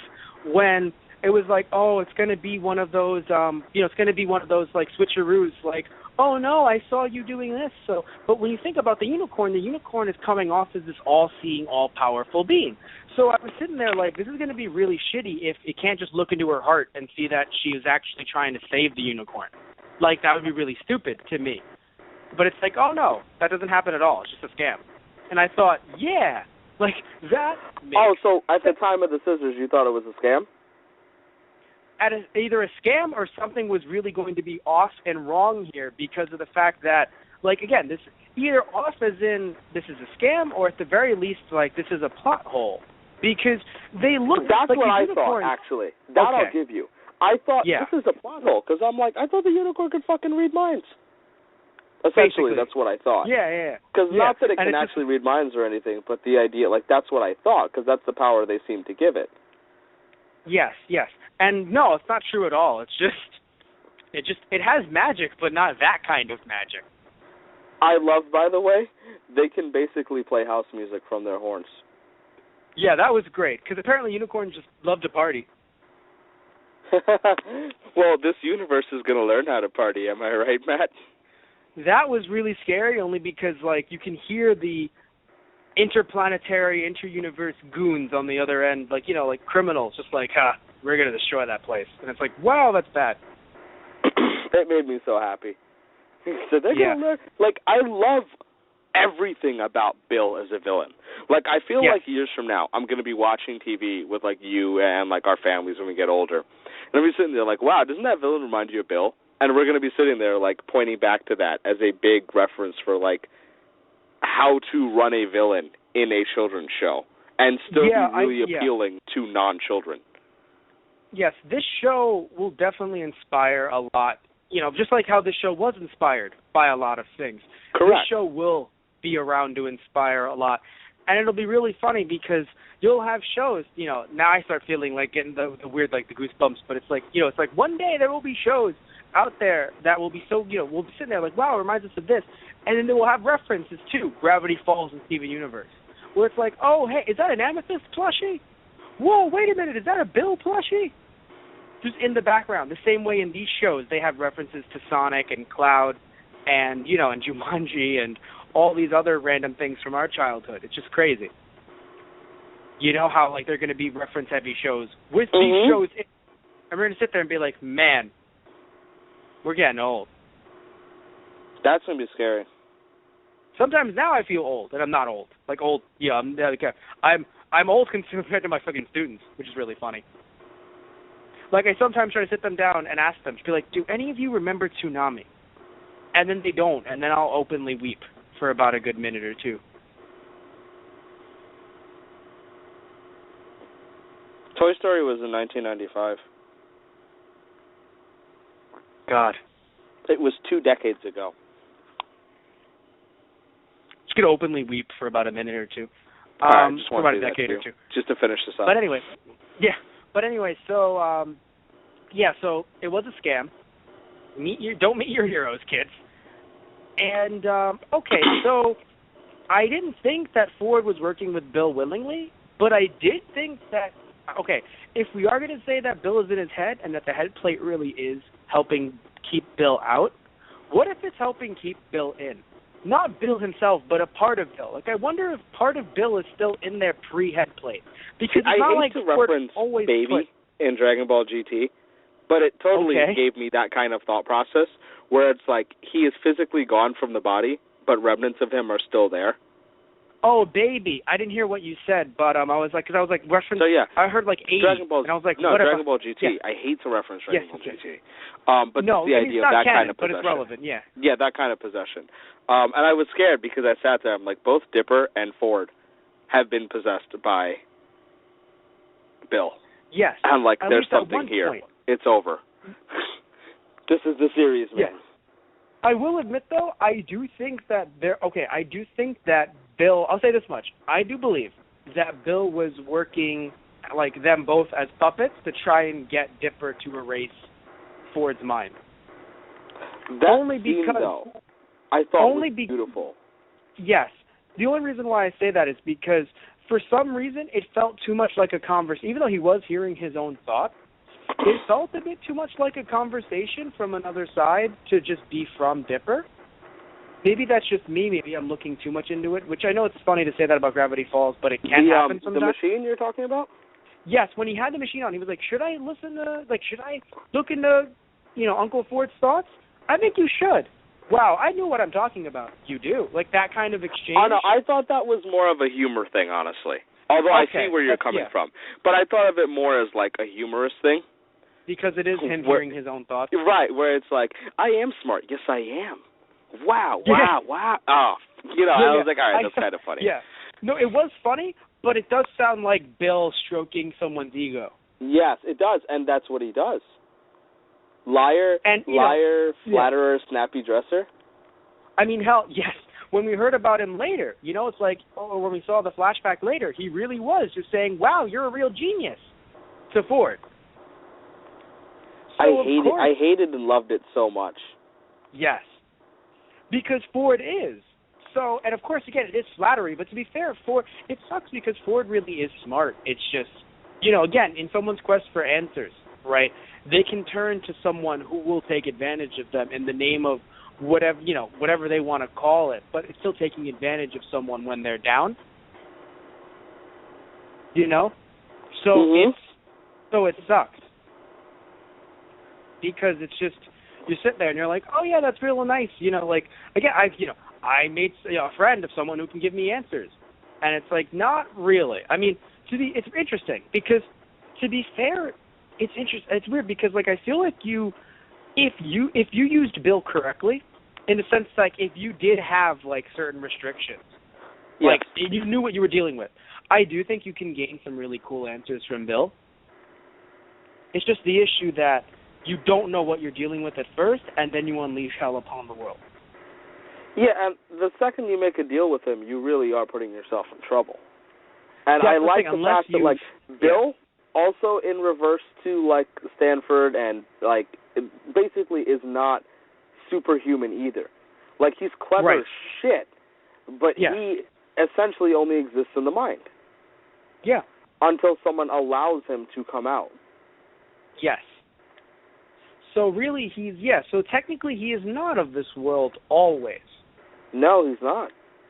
No. But the whole thing about, like, they told you that dreams can be real. They forgot to mention the nightmares are dreams, too. Yes, of course. So there's a lot of cool stuff. As a kid growing up when I was depressed as shit, that line was really scary to me. Like, they told you your dreams can come true, but they forgot to mention the nightmares are dreams, too. And I remember sitting there when I heard it, like, oh, my God. Yeah, no, Nightmare on Elm Street was really, rest in peace, Wes Craven. But Nightmare on Elm Street was just really, like, when I watched it when I was younger, I loved it, but it was still just like, because it's just, if it happens in the dream, it happens in real life, Right, the one place you thought you could be safe, even if you're scared, you wake up and it's just, it was only a dream, there's no monster under your bed. Like, no, there isn't a monster now, thank goodness you're awake, but when you go to sleep, there is a monster under your bed. And it's Bill Cipher from the Cipher File. It's Dream Hipster from the Hipster Files. But no, really, like, I think that scene where he went into, like, Ford's brain was really, really done well. Because, like, at least for a second, more than half of the fan base got it. Was like, yes. no. Me not too, like I'll admit, because again, like, while I said what I just said, like, I really thought it was more, like this. It still felt weird because it was like, are they really doing this right now? Like, because again. Mm-hmm. Go ahead. As you mentioned to me on another podcast, if Stan is the good one. Right. Right. That means that there could still be an evil brother, and that's Ford. Right, because of Detective. But. Right, because of Detective. That's always a good sentence. Because of parallels the show. But yes. I think what made me really happy was just the intensity and the moment of, you shouldn't have done that, Dipper. And I was like, okay, you got me. Yeah. And I'm not, in that line, I was really afraid. When I realized after, the whole play out, the next 15 seconds, I'm like, okay, he's not evil, but this is still really well done scene. But you shouldn't have done that. Really, it kind of sent chills for me where I was like, damn it, that was good. That was exactly what that needed. Right, that scene is the way because you know how I was with the mid-season finale where even though I loved it to death, I do think it was a bit drawn out where it's like, look, even though the kids won't believe you, at least give them something so that it's not 5 minutes of just, you gotta believe me. Right. Or don't. I mean, I might not be able to save my brother in the end. Right? It's kind of, it's you know what I mean? That's just how it looks. So here it was great because of the way it was done. It just felt like, you shouldn't have done that, Dipper. And they were able to, it wasn't like, oh no, you really shouldn't have done that. That is a thing you shouldn't have done, Dipper. You should never do something like that. It had the intensity of the scene, but also Dipper got the shot off. Which too. I think was really significant. He got the shot off, which basically meant that coming down to it, had Ford not had that plate in his brain or whatever it might be. Yeah. Because I think it bounced off his glasses. But yes. But speaking of too, by the way, that does show the difference between Dipper and Mabel, where Mabel is the one that will trust Stan. Where if it was up to Dipper, we probably would have never seen Ford. But then what could you have done? Why did you do that? I didn't tell you anything about what was going to happen, but you didn't do it anyway. So and I remember it happens right in the next episode where Dipper's like, "I'm sorry, I didn't trust you," and Stan's like, "I wouldn't have trusted me either." Yeah.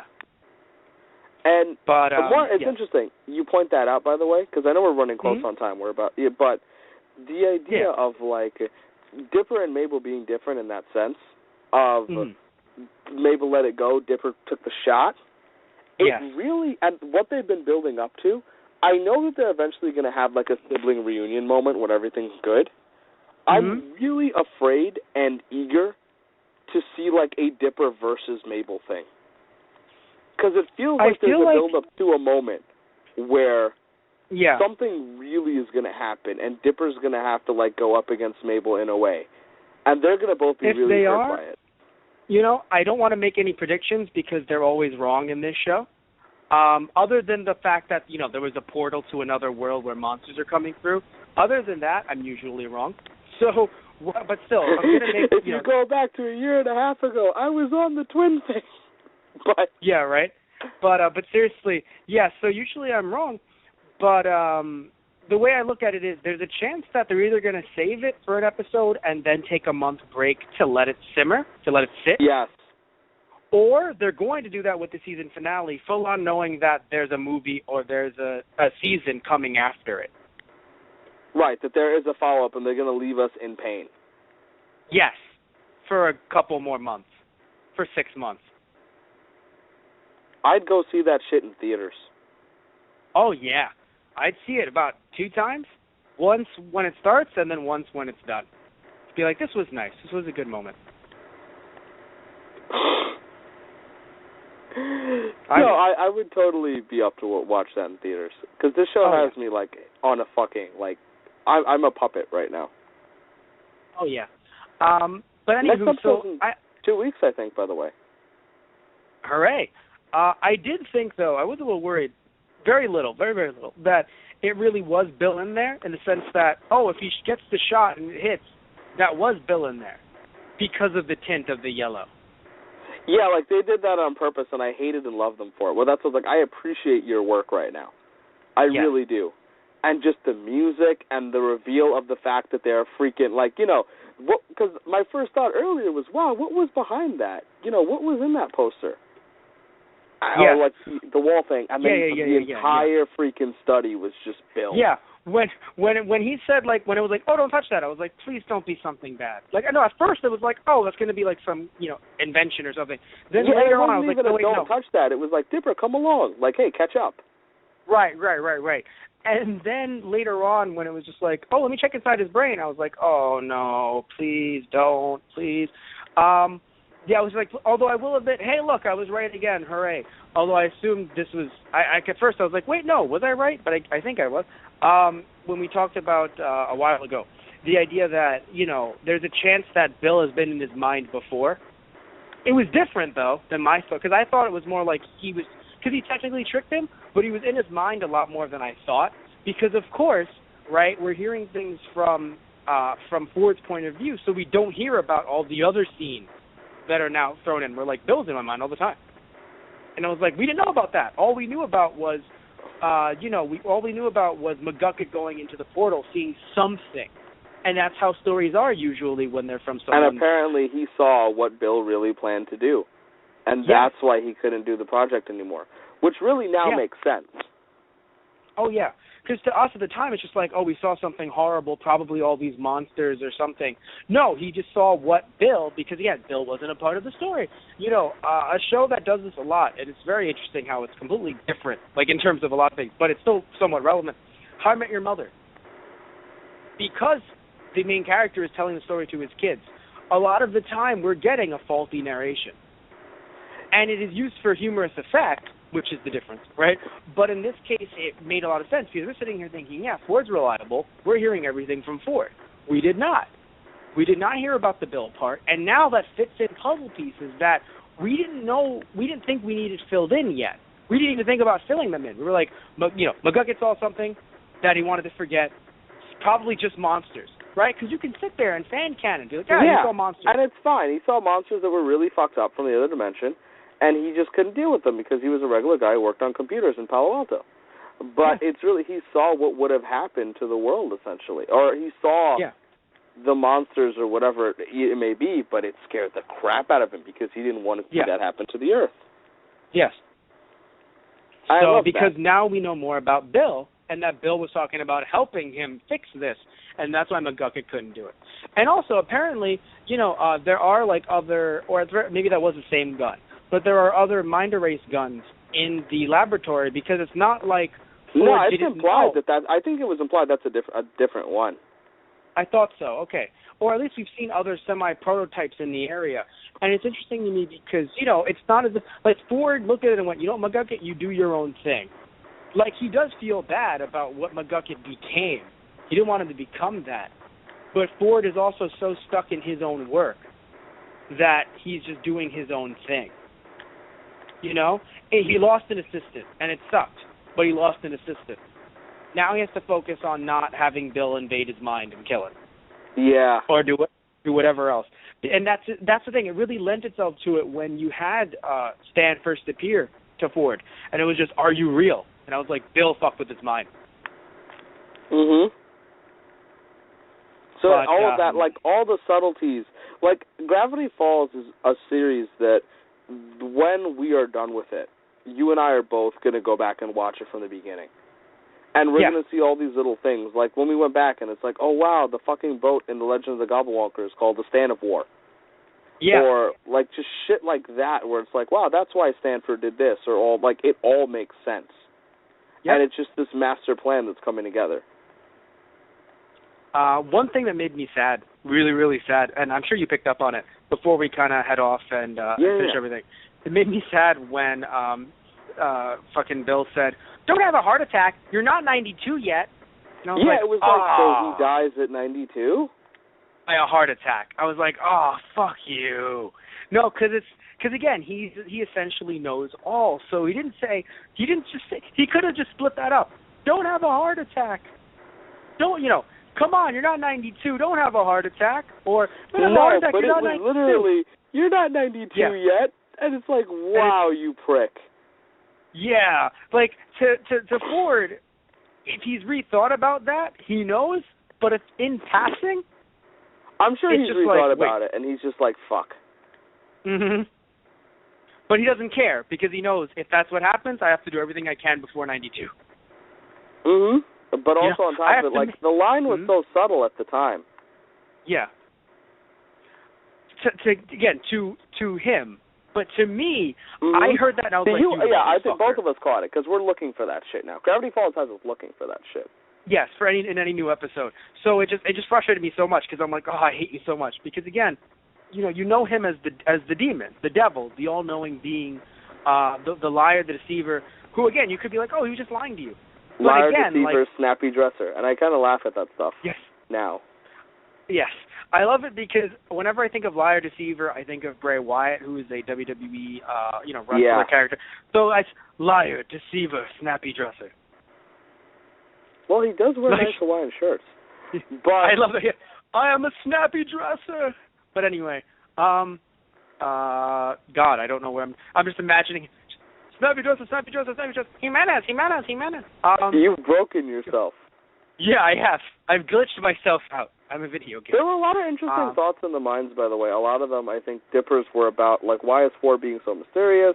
Yes. I'm sorry, McGucket, I feel bad for you. Little things. Yes. It was very interesting. And of course the Wendy one, it did have to be dug through, but once it was found, it was Wendy. So it had to be, it wasn't just there, to be fair. So it's interesting because in a way, he has moved on, but it is still there. It's not like you're erasing the traces completely. But I like that it wasn't the first thought on his mind. So of course you're like, oh, he still feels for her. But it wasn't just immediate Wendy. Right. About a year ago in our time, not theirs because they're still in the infinite summer. A year ago in our time, it's just Wendy. Still there. That's just what? No, it's still there. It's still there, but I mean like the first thought. Yeah. Like back with the carnival. It was not that, and it was more focused on the, wow, the author, because that's really who he is. Yeah, like that's just what he's doing right now, and it's what he has to focus on, because it's like, Bill stuff, like, look, Wendy's great and all, but as far as we know, Wendy's not Bill. And their interactions have been limited on screen. Yet, that's true. The yet thing is extremely relevant, though, because sadly my DVR cut off, but you were able to tell me that apparently, yes. Bill's looking in the end credit scene, he's looking at them. And he's like, oh, I guess I can't possess anyone inside the shack. I'll have to go outside. And then he's, pans through all the citizens of Gravity Falls, including, the time control cops, basically every other character we've seen on the show. Oh, okay. Interesting. So it's not just the people in Gravity Falls, but you'll see him pan through Mabel's friend, Seuss, Pizza Guy, Toby Determined, everyone, basically. Right. Yeah, I think he will be in Wendy's body at one point or another. Only because it makes sense. Wendy or Seuss? I wonder, there's more to Seuss. I always feel like there's more to Seuss than we've been led on to. Yes. And so I feel like there's going to be more interaction with that. But we'll see. I'm really afraid. Yes. Because, I know this is picking up now, and I really love it. Yeah. Okay. I would argue, I also hate to reference GT. Again, there's a bit of him in there. But I don't think that it actually knows anything, because I will admit, because it's weird, because if there was enough in there, how,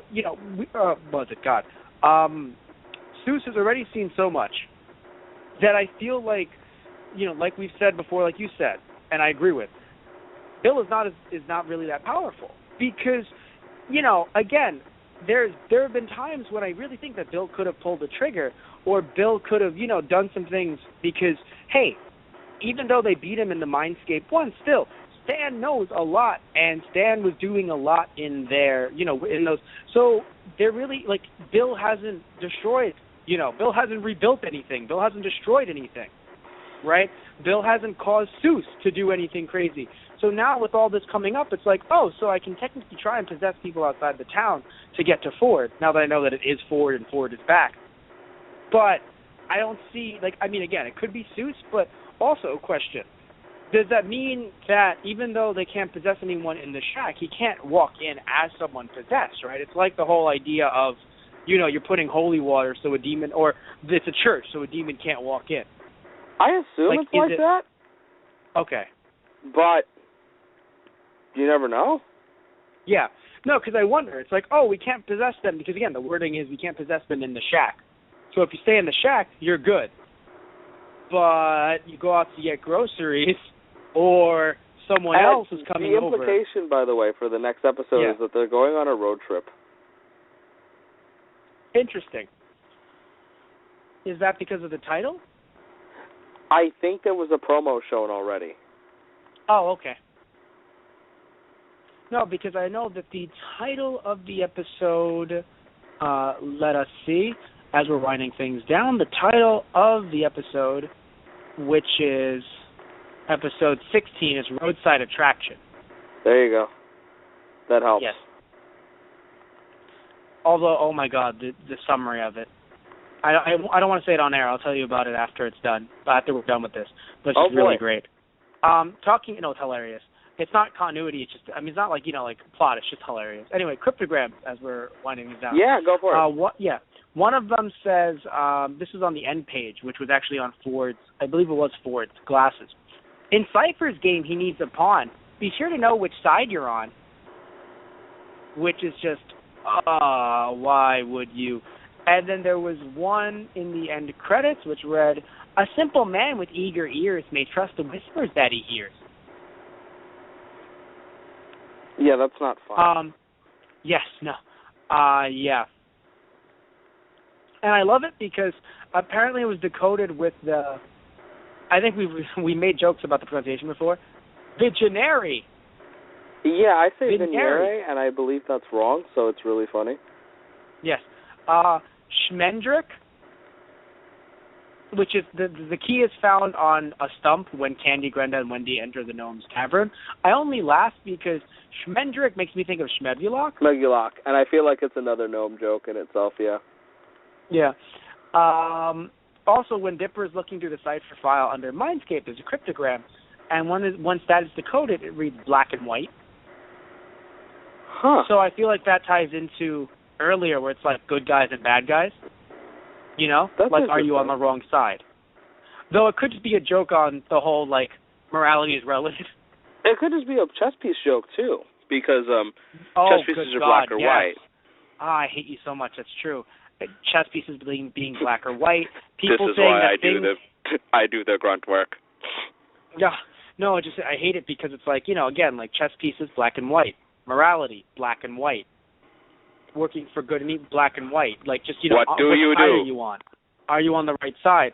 I feel like it's still trying to tease what if Ford is not evil, but is this, I'm going to be so mad, even though I understand it, it is a good plot, but with how different they've been, I'm going to be mad if Ford is just like, you know what, I haven't been evil, because to be fair, we've evolved as best as we can. We need to mingle with these monsters to make a new society. What? I would be so mad if that happened. Ford because morality is relative. What? Ford is now their overlord. Bill, not their overlord. in a confusing twist of fate, it's not must that he work wants with to be the children. King. In the movie Believe me, sequel. It's not that Ford wants to be the king, though. I don't think of him as, like, thinking that he should be king. Even though he has been ostracized, I don't see him as wanting to be king. Just, it's the whole human evolution thing. You know, like how with certain, like, the start of a lot of zombie films, we need to find this strain here to make in this case with monsters, just we need to mingle with them and see how this world works, because look at how the world's going right now. It's, you know, all this stuff. Or we need to find better solutions to things. We let some of the monsters through. Right? They can help.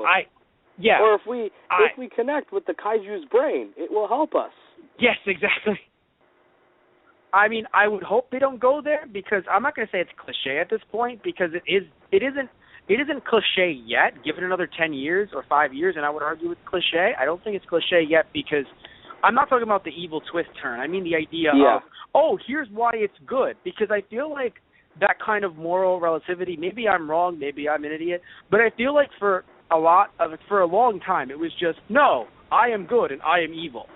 And it took about like the last maybe like 10-ish years or so, or, with scattered movies that'll do it.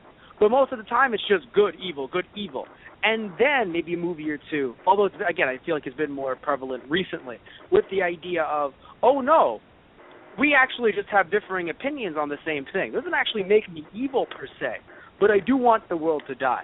And so the genesis of also anti-heroes. So like the new villains, and also anti-heroes like Vegeta. Yes. Not gonna, again, we don't want to sit here and be like, it's totally new. That's silly. Of course, But I do think it's been more emphasized in this era. Yes, I still don't think it's cliche as of yet. I feel like, because the word cliche, it's the whole, like the phrase, it's not you, it's me. Like, little things like that. Like, those are things, there are things that are truly, quote-unquote, cliche. I like how that's still on your mind. For a while. But, yeah. No. I mean, like, again, there are certain things that are, cliche. No, I know, because I just complained. Things that are cliche that shouldn't be cliche. Yeah, no, but no. And it was just really, really funny. So I'll make that argument. If the thinking man's villain and like tweeners and anti-heroes are cliche, they should not be cliche. Right. But anyway, like, again, like, quote unquote cliches, right? Like and then like in movies and stuff too. Like, I don't think it's cliche yet, but I do think that it has been used enough that I don't know if I want to see it here, because it doesn't feel as different of a story as they have been telling. Like, I know someone might say, oh, so the evil brother thing, that's new. Well, it doesn't happen as often in recent memory as I can think of. The whole, like, oh, I have an evil twin brother. Or I have a twin brother. No, I thought it was great. Yeah. We had to work really hard to figure that out. Yeah, because they left a lot of stuff in there, but not stuff that you would be able to pick on unless you were really trying to look. Like, if you're just watching the show, like I am watching a show, you can sit there and think, oh, that was young Stan. Oh, that is Stan boxing. You know what I mean? Like, little things like that. Oh, Stan is holding glasses, reminiscing. Like, no, but now that you know about all this other stuff, it's like, what is he reminiscing about? His brother. Mm-hmm. Who's that in the stands? That's his brother. Right? Just like little things like that. Like, it had to take that second watch. Same thing with the time travel stuff. Wait, is that someone in the background? Oh. And then all of a sudden, by the time traveler's pig, it's like, oh yeah, that was fucking, he went through all of the different episodes. We have seen Blendon. Thank you. All I heard was Morty, and I was like, wrong. Rick, no, I was going to say, you're right. Wrong. If you're going to say the voice actor did Morty, I would back you up with Blendon. Because you can hear it in Blendon's voice. You can. It's really funny. I love it. But yeah, so it's really, that's how I want to end it. Yeah. I'm with that. No, but seriously though, good show. Different stuff. Good show. I'm in. All right. So we've reached the end of our show. We really can't wait to see who Bill can possibly possess, because there's literally a town full of people. And as mentioned earlier in the show, just very brief, we sit here and we talk about the idea that, oh, let me skip this for plot.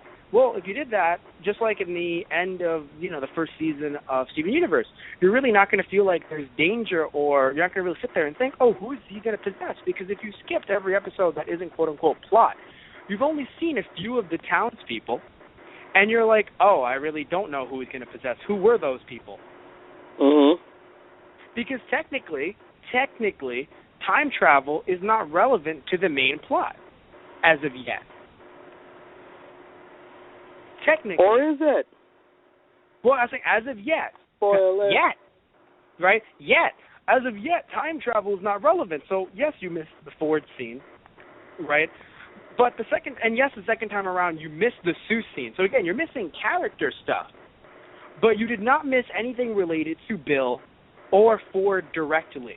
As in, Ford was back then 10 years ago. Ford was there 10 years ago. Right. So you didn't miss that.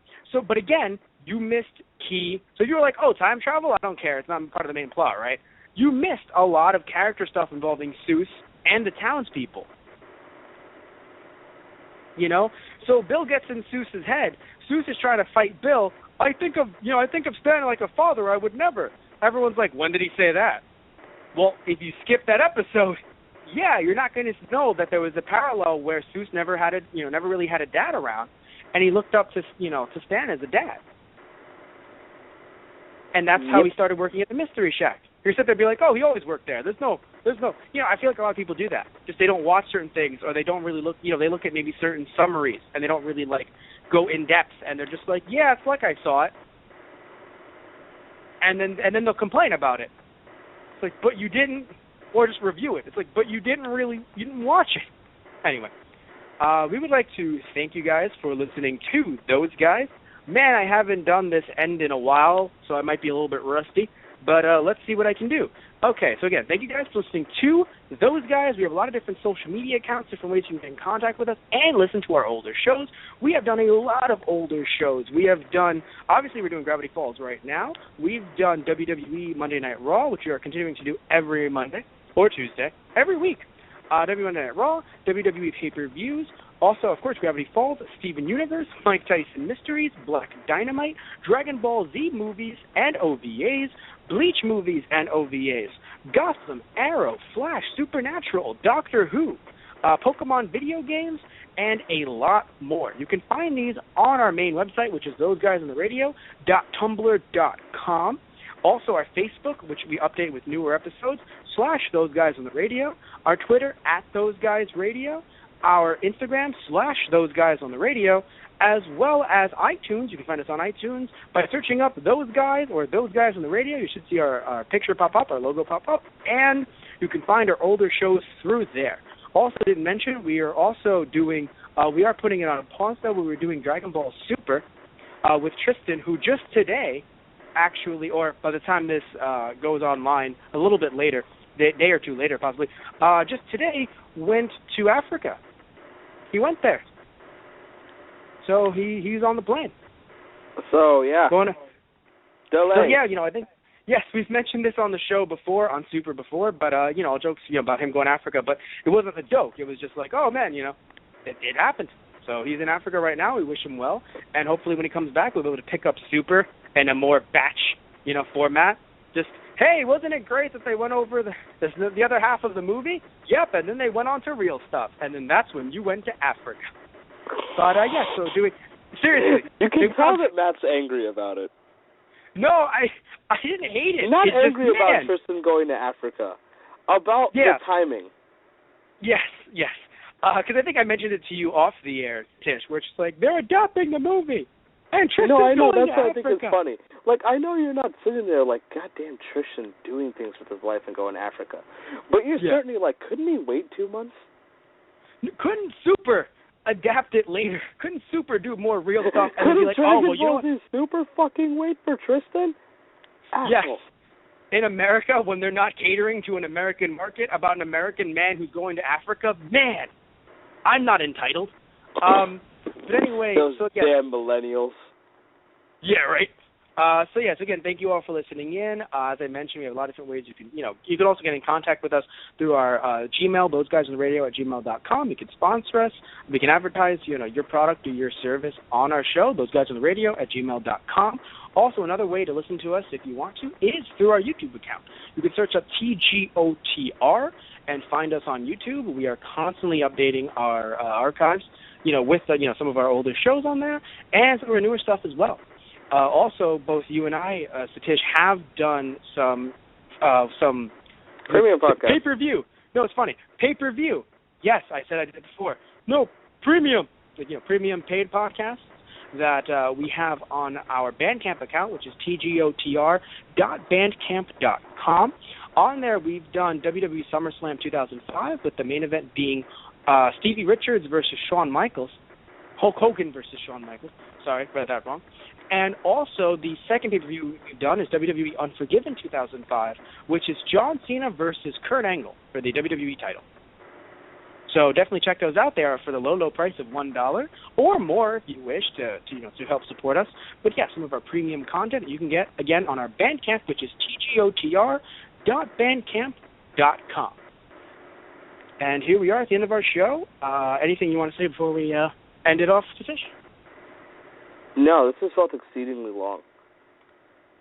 But like good. we went really but into long. detail. We did. It's funny because I don't have a lot of notes, so it was really just us going off on things like morality. Morality is relative. Yes. Damn it, they did their Good job. night. They got us to talk about it. Good night, everybody. Good night.